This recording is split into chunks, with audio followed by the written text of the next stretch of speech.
Bom, é só isso, né, João? Só isso. Então nós vamos passar obrigado. de imediato o início da nossa reunião.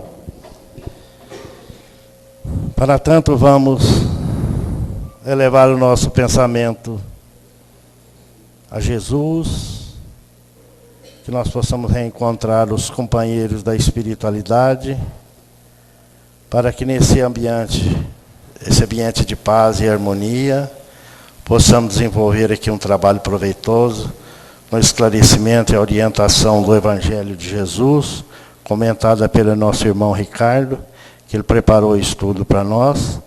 Então nós vamos passar de imediato a palavra para ele desenvolver o tema desejado. Fique à vontade, Ricardo.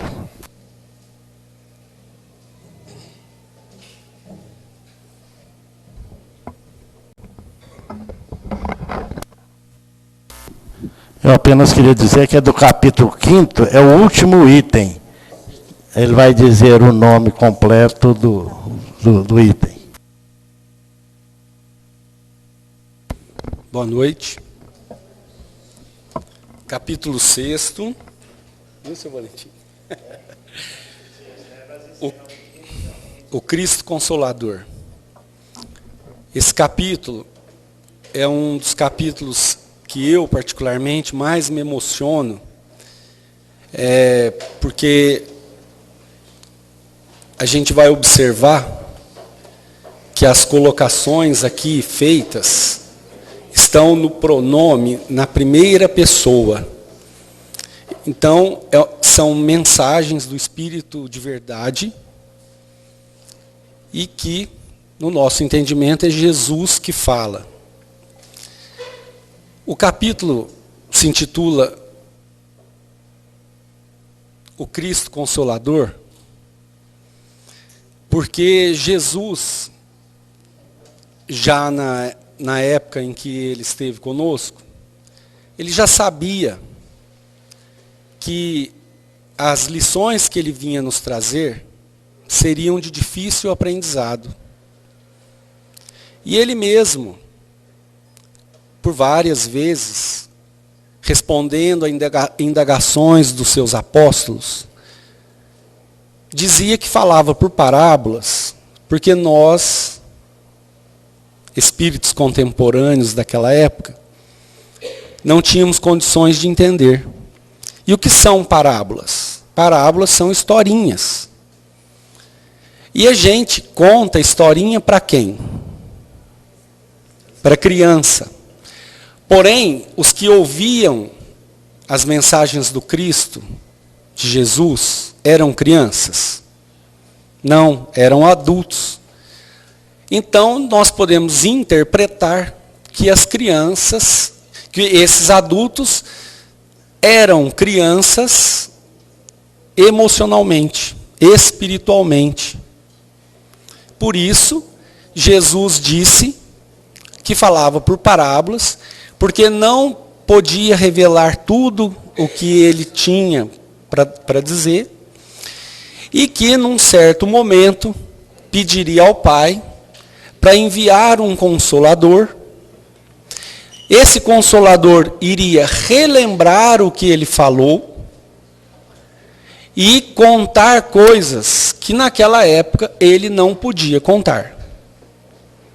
E nós, na história da humanidade, identificamos na doutrina espírita essa mensagem reveladora, consoladora, conforme nós vamos também ver no trecho do Evangelho que eu vou ler. Por quê? Porque ao longo dos anos, na sequência da vinda de Jesus, o homem, devido ao seu orgulho, à sua vaidade, começou a deturpar a mensagem do Cristo, e ele já sabia. Para a gente entender essas coisas, de como Jesus já sabia, olha, para quem é pai, para quem é mãe, ou para alguns que ainda não são pais, né? Olha, quando a gente cuida de uma criança.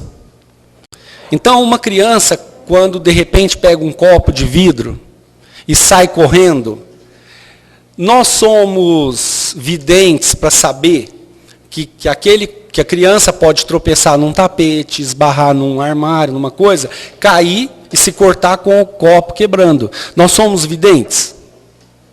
Não, né? Nós somos experientes. Então nós temos conhecimento. Então, o que o Cristo já sabia era isso. Ele veio numa missão que o Pai, que Deus, Criador, já pediu para ele. Jesus veio de uma outra galáxia, de um outro nível de evolução, na missão. Então, Jesus já sabia tudo o que ia acontecer. As distorções do Evangelho, só para a gente não delongar muito, nós somos, com certeza, no máximo, estamos numa segunda reencarnação como espíritas. A doutrina espírita, de 1860, né? São 150 anos. A gente pode, no máximo, ter tido, ou nessa, ser a segunda reencarnação como espírita. E então, ao longo desses 2000 anos, nós tivemos muitas reencarnações como católicos. E não falando mal da Igreja Católica, mas do entendimento do ser humano. Então, com o desejo de levar a mensagem de Jesus, o que nós vimos acontecer na história? Por exemplo, as cruzadas. As cruzadas eram missões evangélicas com o intuito de angariar novos cristãos, novos seguidores. Mas em nome do Cristo, o que se fez? Matou, atrocidades, subjugou. Não é assim? Por exemplo, no caso da história do Brasil, os portugueses, quando vieram, o que eles tentaram fazer? Catequizar os índios, não é? E daí, então, as atrocidades, as maldades, o mau entendimento da mensagem do Cristo. Porque a mensagem do Cristo é a mensagem do amor. Né? Numa passagem, Jesus fala para Madalena, vai e não peques mais. Ele não falou, você tem que vir comigo e aprender tudo. Ele falou, não, vai e não peques mais. Quer dizer, você passou por um teste. Assim somos nós. Então, esse capítulo, Cristo Consolador, é dentro do nosso entendimento a mensagem do Cristo. Né? E o Consolador, sendo para nós espíritas, sem que a gente tenha a pretensão de ser, ou de fazer parte da religião que foi anunciada por Jesus.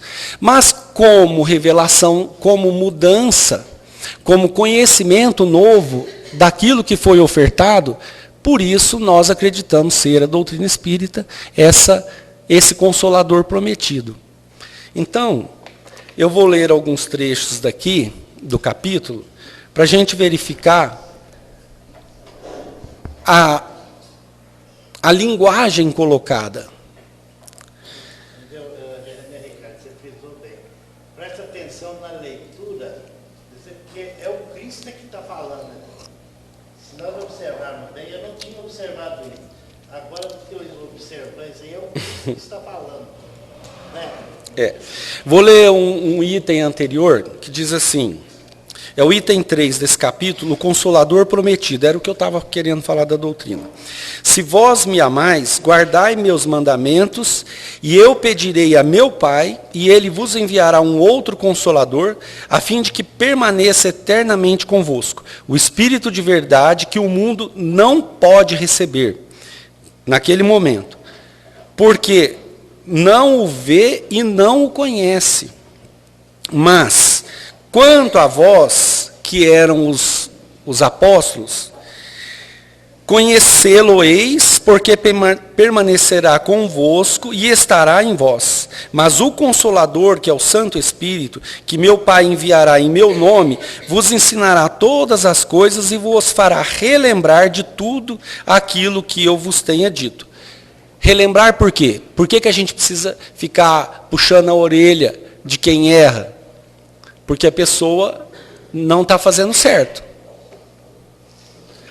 Então, o item que nos cabe no estudo de hoje é instruções dos Espíritos, advento do Espírito da verdade, ou seja, a vinda do Espírito da verdade. E olha o pronome, ele usa o pronome na primeira pessoa. Venho, como antigamente entre os filhos transviados de Israel, trazer a verdade e dissipar as trevas. Escutai-me. Está falando eu. Escutai-me. O Espiritismo, como antigamente, minha palavra, deve lembrar aos incrédulos que acima deles reina a verdade imutável. O Deus bom, o Deus grande que faz germinar a planta e eleva as ondas. Revelei a doutrina divina e como um ceifeiro reuni em feixes o bem esparso na humanidade e disse, vinde a mim todos vós que sofreis. Quem falou isso? Jesus lá atrás.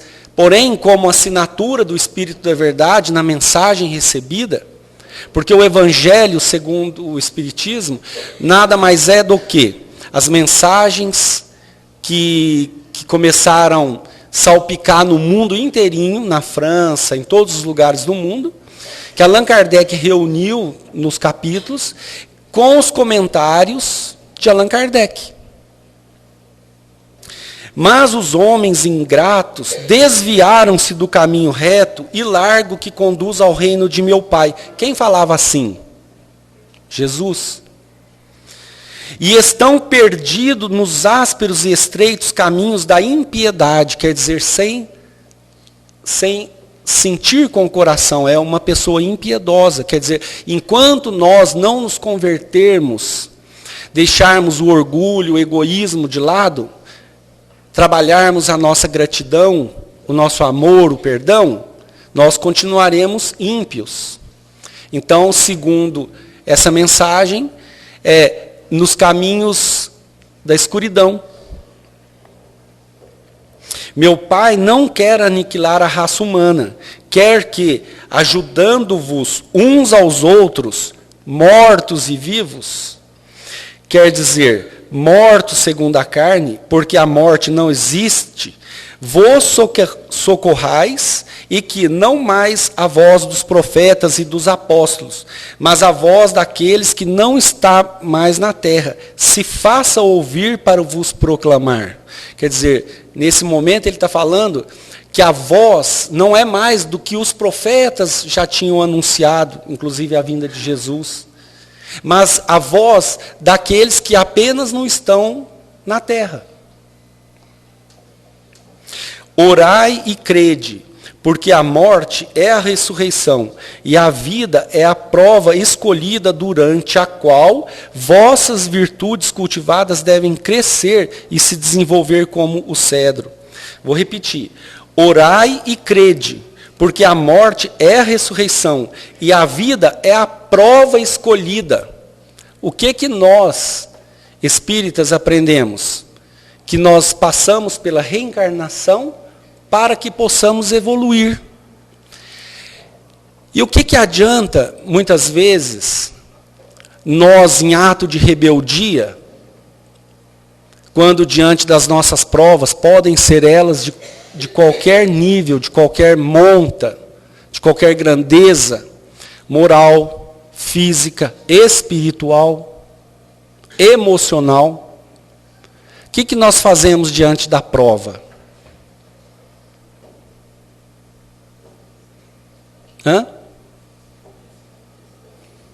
Pode responder. Vamos conversar. Nós normalmente batemos o pé, choramos, fazemos como criança mimada, a gente lamuria. O que a gente fala? Por que comigo? Por que eu?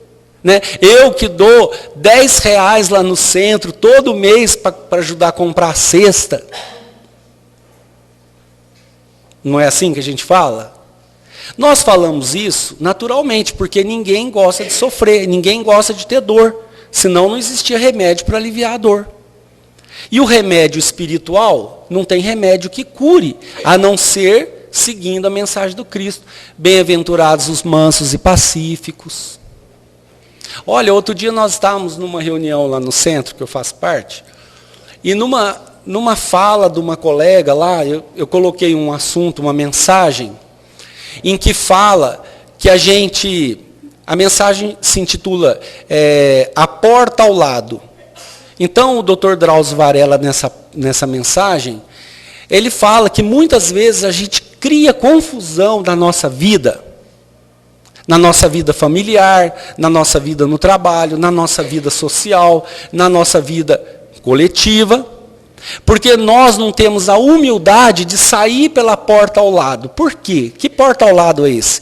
Ele dá o exemplo de um carro estacionado numa vaga, pode ser no shopping, num condomínio, né, que tem várias vagas assim, e que um para muito ao lado do outro carro.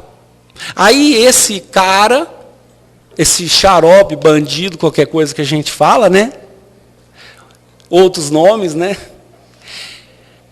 Esse cara para muito do lado do nosso carro. Aí eu não tenho como sair por aqui. E a gente fica nervoso, e inclusive ele fala que se isso acontece de manhã, você sai da sua casa, 7 horas, 7h30, 8 horas da manhã, você fica azedo o dia inteiro, chega no trabalho, chega onde for, reclamando que o cara parou o carro muito exprimido ao seu, e que você não teve jeito de entrar, que você teve que dar o sacrifício de dar a volta. E se você está dentro do carro e vai sair, ele fala assim, eu sei que é incômodo atravessar para o outro lado, tem o breque, tem o câmbio, então é ruim. Mas ele pergunta, que tem uma vez ou outra, e nem que fosse todo dia, sair pela porta ao lado, você falar assim, muito obrigado, Senhor, porque eu vim com o meu carro, não tive que pegar ônibus, não tive que enfrentar, ou andar a pé, ou vir de bicicleta, não importa. Então, a mensagem consoladora é a mudança de atitude. Inclusive, outro dia comentei também num estudo que eu fui fazer, que eu já estou fazendo 40 anos de doutrina. E vez ou outra eu me pergunto, eu falo assim, nossa, mas quando é que eu vou realmente ser feliz? Porque se a gente já tem a mensagem do Cristo, igual essa que eu falei, bem-aventurados os brandos e pacíficos, porque herdarão o reino dos céus. Nós não estamos passando por um momento que nós sabemos que a Terra vai passar de grau evolutivo, de provas e expiações, onde o mal ainda impera sobre o bem, as dores ainda são maiores. Estamos passando por um mundo de regeneração, onde o bem imperará sobre o mal. Portanto, as almas conflituosas, as almas que guerreiam, que semeiam discórdia, que criam dificuldade para o outro, serão convidadas ou forçadas a se retirarem. É ou não é? E a mensagem do Cristo já completou 2000 anos. E ele, já sabendo, já anunciou um Consolador. E o Consolador que nós, segundo nós acreditamos, ou por presunção, né? Mas dentro da razão, nós ainda acreditamos ser esse Consolador a doutrina espírita. Então nós acreditamos no quê? Na reencarnação, como uma necessidade de reaprender o que a gente errou, refazer o que fez errado, corrigir. Então nós vivemos reclamando da família, do marido, da esposa, do filho, do irmão, do patrão, do presidente, né? Graças a Deus já foi, agora é a colega dele que está lá. Então, nós vivemos reclamando de tudo. Nossa, eu já tinha prometido que eu não ia falar isso, porque toda vez que eu falo isso, abaixa o nível espiritual. Então, deixa eu retomar. Desculpa, mas é o meu desejo, é o nível evolutivo. Então, a mensagem consoladora é essa. Mas nós não podemos desanimar. Qualquer mensagem de Emanuel, de André Luiz, de Maria Dolores, de Sheila, é o quê? O que está escrito lá? Tente mais, não desanime, continue, trabalhe, trabalhe, trabalhe. Chico Xavier perguntou para Emanuel o que ele deveria fazer para executar bem a missão. O que ele falou? Disciplina, disciplina, disciplina. Não falou, você escova os dentes, compra roupa bonita, pinta seu cabelo. Não falou nada disso. Para nós que somos pais, educar os filhos é uma missão fácil? Ainda mais agora, né, que a gente não usa mais correia, chinelo. Porque os nossos avós, os nossos pais ficavam assim, falando para a gente, né? Quem está aí pela faixa dos 35, 40, que nem eu. O que eles falam? É porque meu pai já tinha me dado uma surra de vara de marmelo, não é, seu Valentim? Aí tem até uma lei lá no Congresso que se bater vai para a cadeia. Não é? Mas os espíritos estão reencarnando nesse processo evolutivo. Deixa eu voltar lá. Então, a mensagem consoladora é essa mensagem de fé e de esperança. Porque a fé é a mãe da caridade e da esperança. Porque se nós não tivermos fé, perde o sentido. Porque a fé é a mãe da esperança.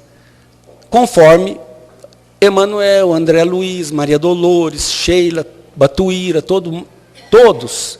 Persiste um pouco mais, trabalhe, não desanime. Né? Esse cônjuge, né, ou essa mulher, esse homem, esse filho, é a sua cruz. Mas que cruz é essa? A cruz abençoada. Por isso que eu perguntei, a mensagem de Jesus, a visão de Jesus é semelhante, para efeito de comparação do nosso entendimento, da nossa visão, a nós que somos pais, que sabemos de antemão que se o menino correr com uma faca, brincar com fogo, correr com um copo, ele pode, é um grau potencial de machucar. Não é que somos médios, videntes, nem nada. Temos a experiência, apenas isso. Então tem o ditado, quem avisa amigo é. Jesus avisou? Jesus avisou. E Jesus tem avisado, com todos os mensageiros, os que seguem, na Igreja Católica, no protestantismo, no budismo, no islamismo, aonde quer que esteja, Jesus está coordenando. Tudo está, segundo ele, no controle do Pai. A fé e a nossa esperança, a fé, mãe da caridade e da esperança, é nossa. Cabe a nós desenvolvermos essa crença. A crença só pode vir do conhecimento, da certeza que a gente tem de que isto é o caminho, né? Porque ele falou assim, eu sou o caminho, a verdade e a vida. Ninguém vai ao Pai senão por mim. Quando a gente experimenta, diante de uma situação conflituosa, se a gente tiver um segundo, igual no cinema ou na televisão, dá para parar um filme, para. A gente, naquela situação conflituosa, a gente fala assim, antes de dar um murro ou de falar eu te perdoo, se a gente pudesse pensar assim, como Jesus agiria? Aí o filme volta, porque a gente tem um tempo para respirar, tem aquele ditado, conta até 10. O Emmanuel ensinou a encher a boca de água, que boca fechada não fala bobagem. Mas o que nós fazemos? Nós fazemos conflito, nós fazemos fofoca. O que adiantou a mensagem do Cristo?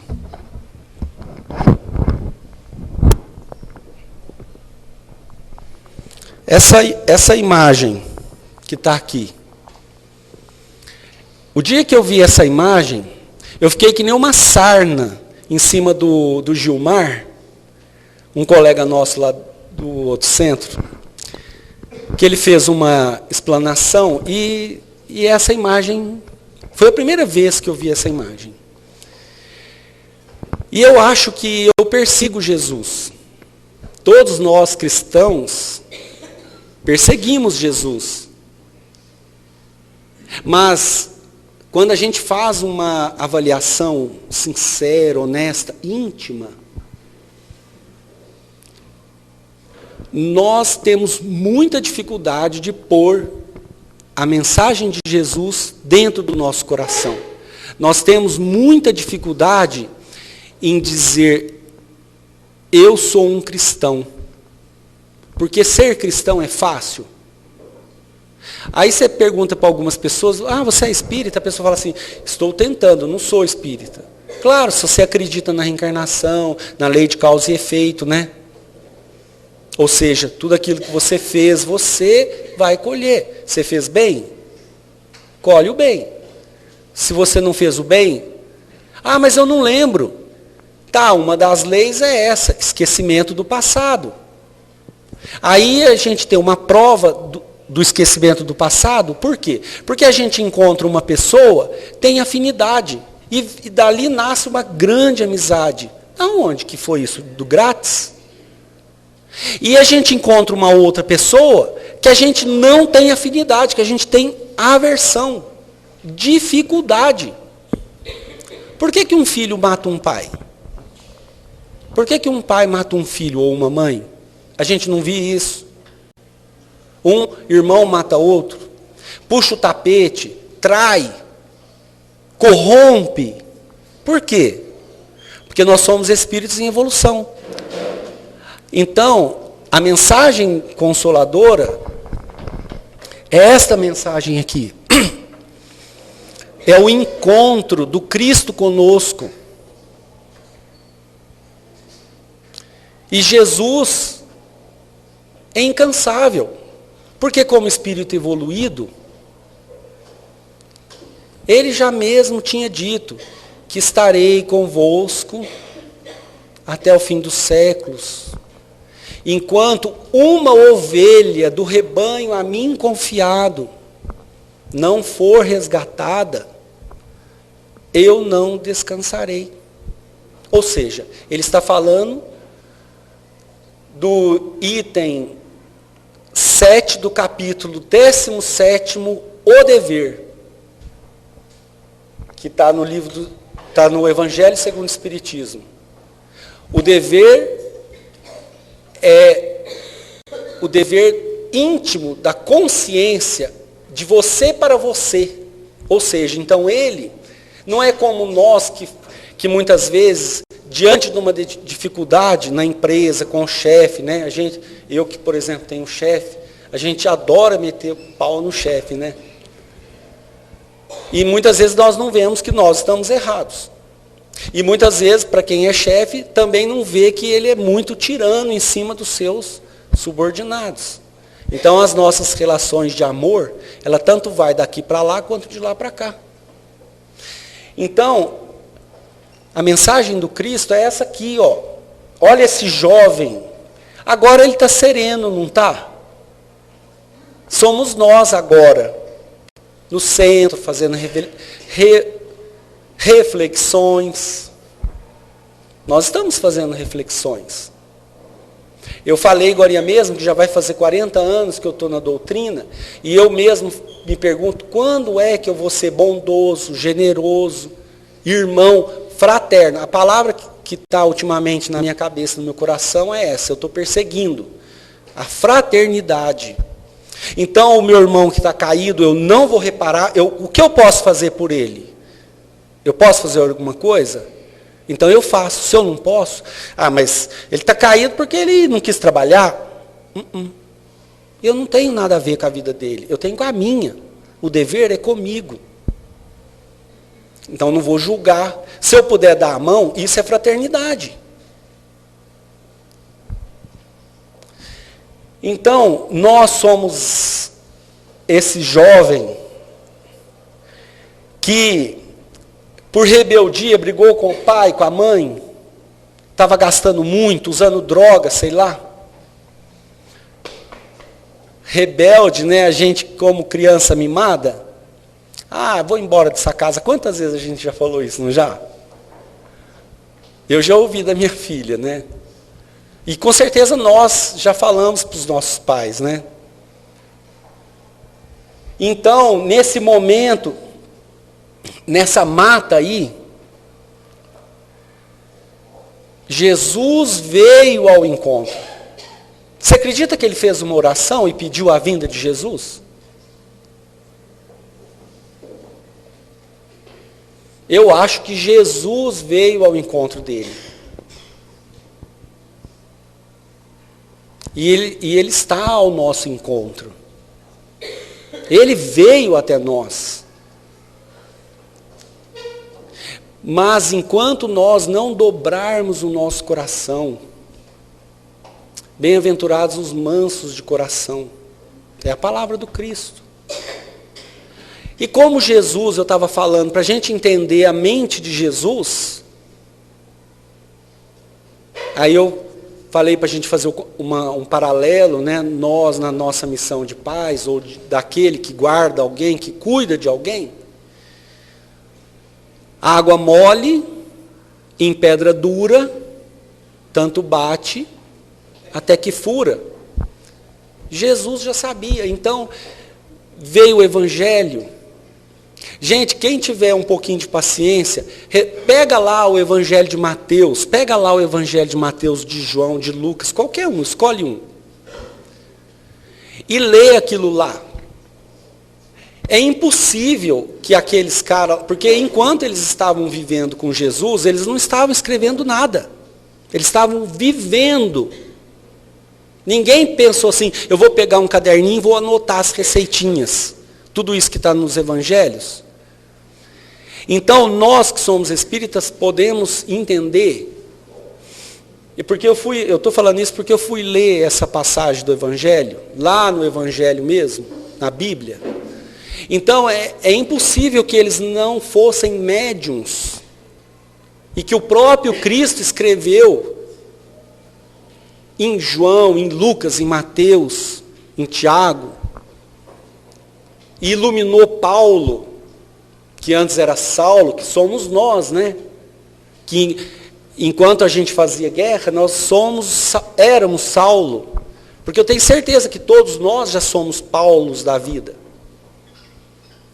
Senão nós não estávamos aqui. Por mais que a gente ainda não tenha conseguido, que nem o Franca Basquete perdeu de novo, a gente não tem conseguido, mas a gente não tem desanimado. Muitas vezes tem saído esfolado, triste, machucado. Temos, mas nós continuamos vivendo.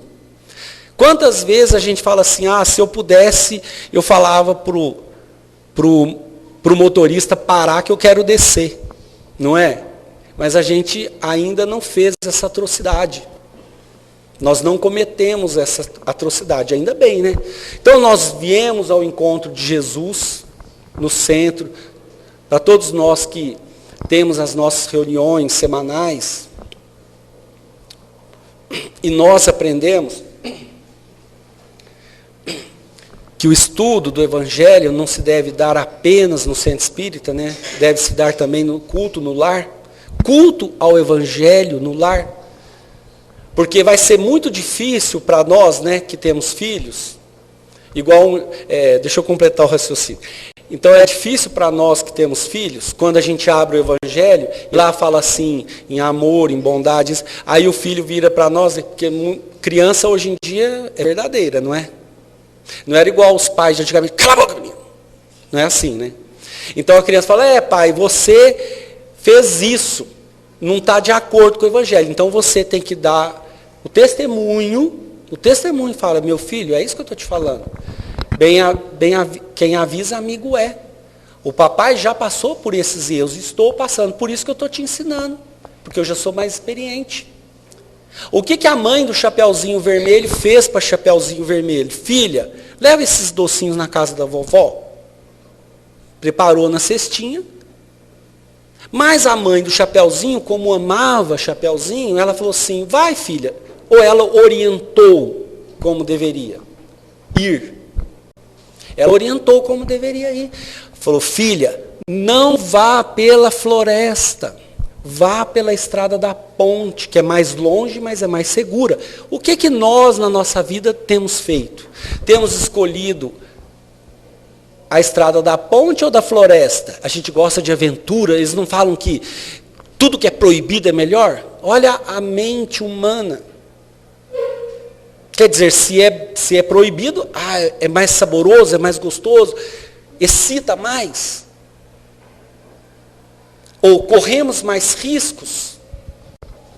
E por que é tão gostoso correr risco? É adrenalina pura. Mas é mais distante, é mais dificultoso. Então, quem avisa, amigo é. Jesus já avisou. A mãe da Chapeuzinho também avisou.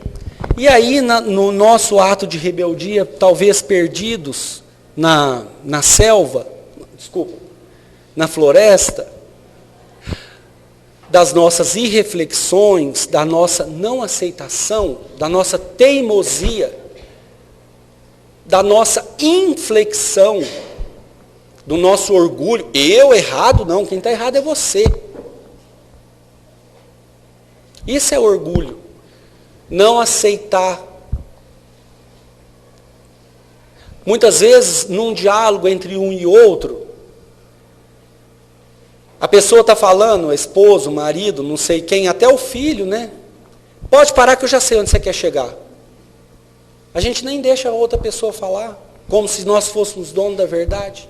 Alberto Caieiro tem uma frase que fala assim, não basta ter ouvido para se ouvir o que é dito.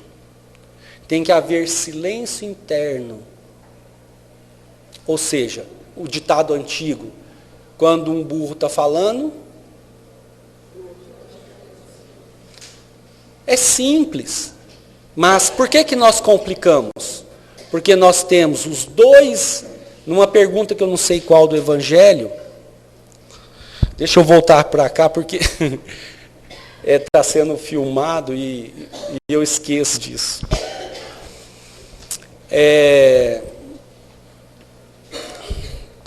Isso, ajusta aí, porque estava ali na frente da luz. Eu me perdi o que eu ia falar. A pergunta do Evangelho. Qual é, que está no Livro dos Espíritos, não sei o número. Qual é o impedimento, qual é a maior dificuldade, o maior obstáculo à nossa evolução? O orgulho e o egoísmo. O orgulho é que dificulta o entendimento. Vamos sentar, vamos conversar. Por que você está tão bravo assim? Porque você é isso. Então calma, vamos conversar. Não quero mais conversar com você. Tudo bem, não quer conversar hoje, vamos conversar amanhã. Mas se não houver entendimento, não vai ter acordo. E se não tiver acordo, vai ter guerra. E se continuar tendo guerra, basta olhar os judeus, os árabes, os palestinos, não é? Os interesses, por exemplo, acabou de ser morto um lá, que era guardião da floresta, mas os interesses, o egoísmo, matou mais um. E assim se dá. Não precisa da gente ir para o Rio de Janeiro, para o morro, não sei para onde. É porque nós ainda não resolvemos nos convertermos. Então, o prazo está esgotando para o nível daqueles que ainda fomentam a discórdia, dos que fofocam, dos que traem, dos que não honram. Jesus não falou lá que haveria o tempo em que o Senhor ia ceifar tudo aquilo que ele plantou? Ele contou a parábola dos talentos. Ele falou assim, o reino dos céus é como um senhor que entrega os talentos a um, entregou a outro, e marcou o dia para a cobrança. Só que ele deu tempo. A gente pode falar que nós estamos desamparados, que fomos desamparados? Jesus já sabia que ele seria mal interpretado. Então ele falou que iria mandar o Consolador para relembrar e falar outras coisas que eu não pude falar.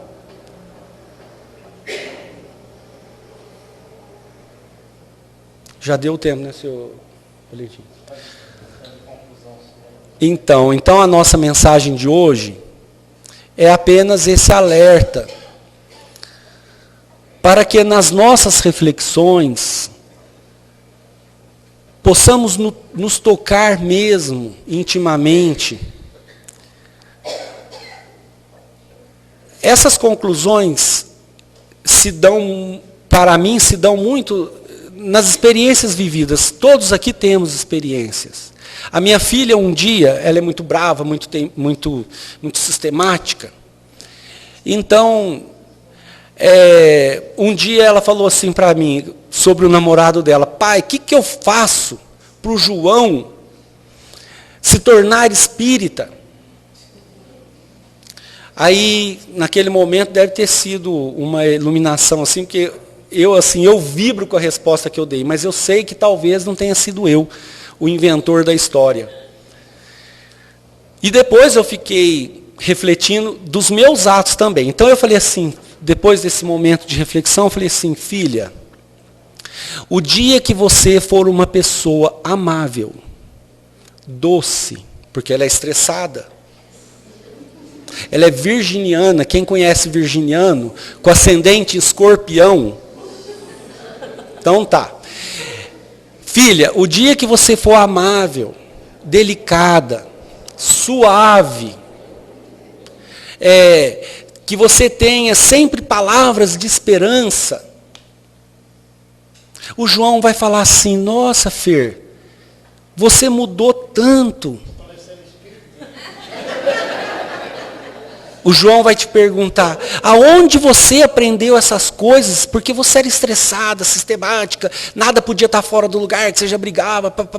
Se chegasse 5 minutos atrasado, você fazia. A noite que ia ser maravilhosa, no show do Luan Santana, do não sei quem mais, virou um inferno, só por causa de 5 minutos.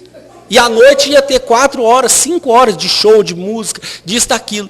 Então, esse dia o João vai falar assim para você: nossa, Fernanda, onde você aprendeu isso?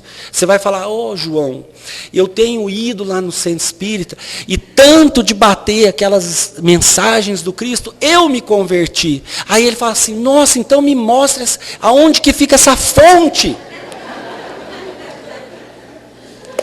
Que eu quero ser que nem você. Aí, filha, você é o espelho. Então, esse é o Cristo da mensagem consoladora.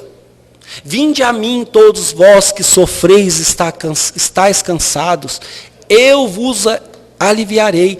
Meu jugo, eu não sei se essa coisa é tão bonita, né?